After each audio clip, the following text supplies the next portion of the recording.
Second line, rotate your needle so that the headlight looks at me. And then it's going to start coming right up alongside your work again to the top. This is the finished frame of the door on our visiting canvas. If you wish to take a look and see what you have accomplished on the back, which is relatively unimportant, we have a little ball every ½ inch. When stitching a running stitch on a curve, the only difference is you shorten the length of your stitch length and make tiny little stitches. When you get around the curve, you can lengthen your stitches, but when it's a deep curve, they're nice and short. This shows a pattern of the placement of your stitches.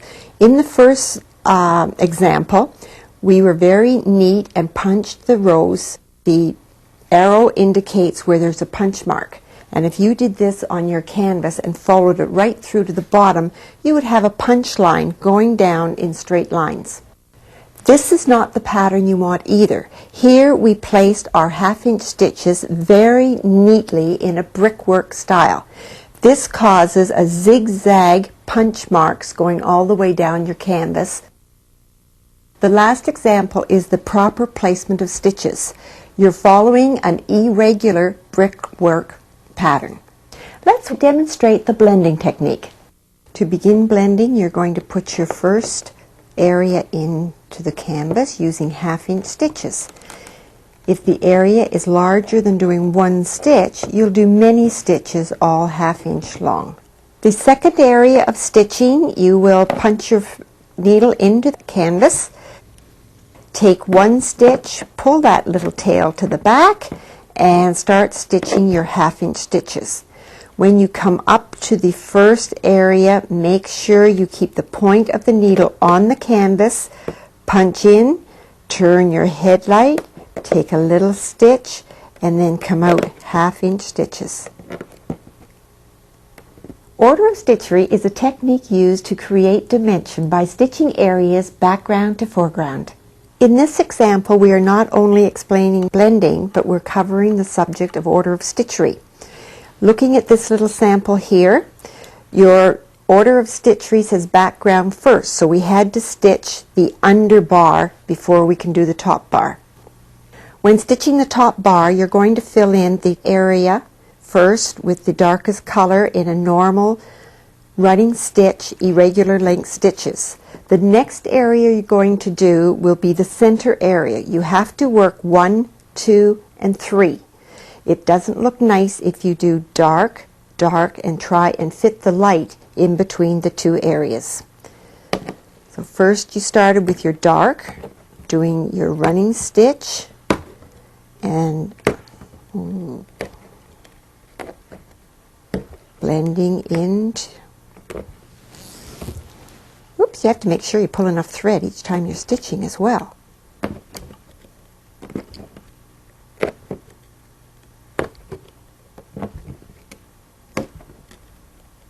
Adding the third area will give you a nice, smooth blending and mix of color.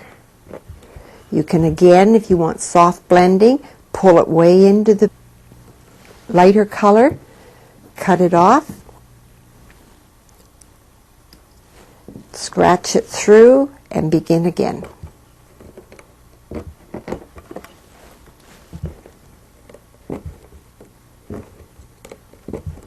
The little kitten here is on the visiting canvas.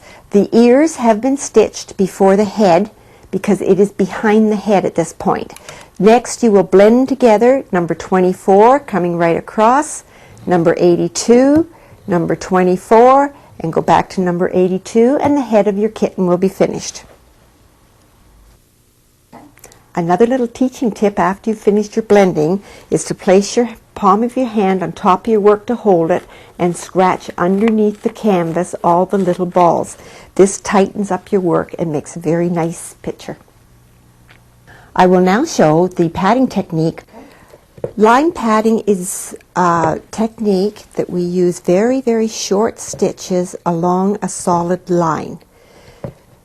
This line padding is used for two reasons. One, to give an object a very smooth edge when you have no background to stitch on.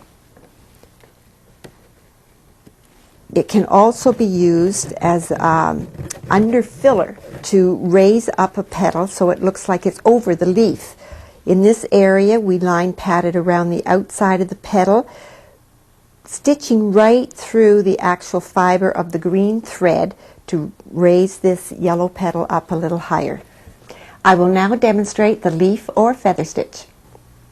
After we finish line patting our leaf, we are going to do a new technique called leaf or feather, and it is done with a satin stitch going from side to side, covering over the line padding. Line padding is always hidden. You will do half-inch stitches once the area gets too long to make a nice smooth edging. You're going to start on one side of your leaf and work up to the top, stitching from the center area out towards the outside line padding. When you reach the point of a leaf, it's always nice to cut. Take the tail through by scratching to the back and then begin again a little bit further down. By cutting your thread at the point of the leaf, it creates a fine, delicate appearance. Stitch from the outside into the center, coming down your leaf again. I will now show the padding technique on the winter scene. The padding technique uses different layers of thread. Here we have already placed a layer of snow.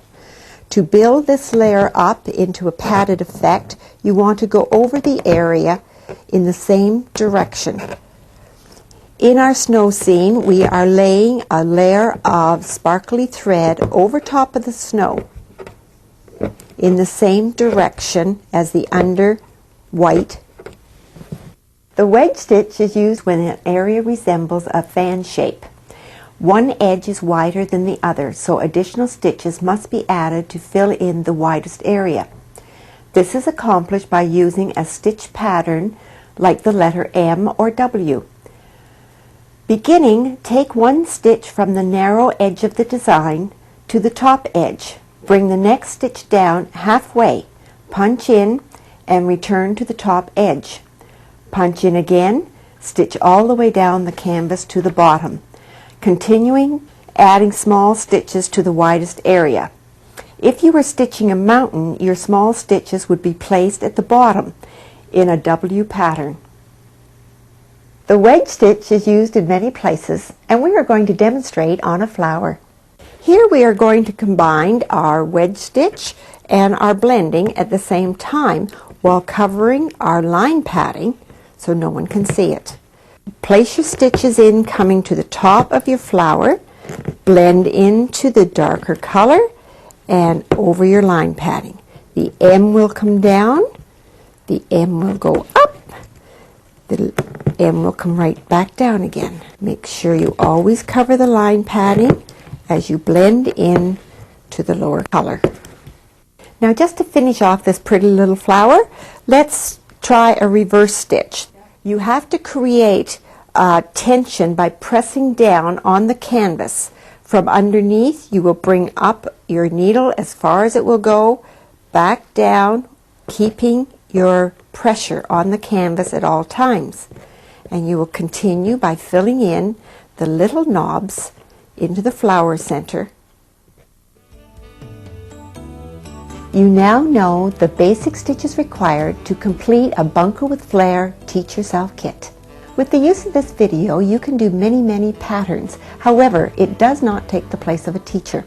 The Handbook of Bunka is a valuable tool with easy descriptions and diagrams. You will want this book close at hand when you are stitching. If you require information on a teacher in your area and/or require additional kits, supplies, or a catalog, please call Bunka with Flair. A toll-free number 1-888-340-2444.